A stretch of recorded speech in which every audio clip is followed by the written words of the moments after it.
राज्याचे बांधकाम मंत्री शिवेंद्रसिंहराजे सातारा जिल्ह्याच्या दौऱ्यावर आहेत। आज देखील आम्ही उपमुख्यमंत्री एकनाथ शिंदे यांच्या नेतृत्वाखाली काम करत आहोत, त्यामुळे भाजप आणि शिवसेना असा कुठलाही वाद नाही। एकनाथ शिंदे साताऱ्यात आले, त्यांनी काँग्रेस आणि शरद पवारांच्या राष्ट्रवादीवर टीका केली आहे। या संदर्भात त्यांच्याशी बातचीत केली आहे लोकशाहीचे प्रतिनिधी इम्तियाज मुजावरी यांनी। राज्याचे बांधकाम मंत्री शिवेंद्रसिंहराजे भोसले संपूर्ण सातारा जिल्ह्याच्या दौऱ्यावर आलेले आहेत। एकंदरीतच भाजपचा संवाद मेळावा आज त्या ठिकाणी मांढरदेव येथे त्या ठिकाणी साधलेला आहे। महाराज साहेब, संवाद मेळाव्यासाठी आज आपण उपस्थित राहिलेला आहात। एकंदरीतच जिल्ह्यामध्ये सगळी सत्ता चक्र तुमच्याच ताब्यात आले, पण तुमचा गनिमी कावा खऱ्या अर्थानं आता उघड होतोय की कुठंच तुम्ही प्रत्यक्ष निवडणुकीच्या प्रक्रियेमध्ये कुठे दिसणार आहे, पण तो आता सगळ्या पाठीमागे शिवेंद्रराजेंचीच ताकद आहे असं उघड होते। कसं बघता याच्याकडे? असं काही नाही, शेवटी ही ताकद जी आहे ही जिल्ह्यात भाजपची आहे।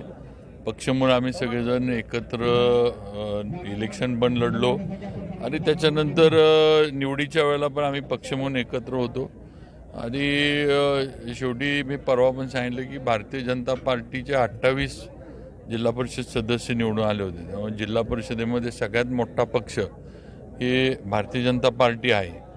आणि असं असताना थोडं आम्हाला बाजूला ठेवण्याचं काही प्रयत्न चालू होते। सातारा जिल्हा परिषदची निवडणूक ही जिल्ह्यापुरती होती, या राज्याची नव्हती, तेव्हा तो जिल्ह्याचा विषय होता, तो इथंच झाला आणि इथंच संपला। एकनाथ शिंदे साहेब हे आमचे महाराष्ट्राचे महायुतीचे नेते आहेत।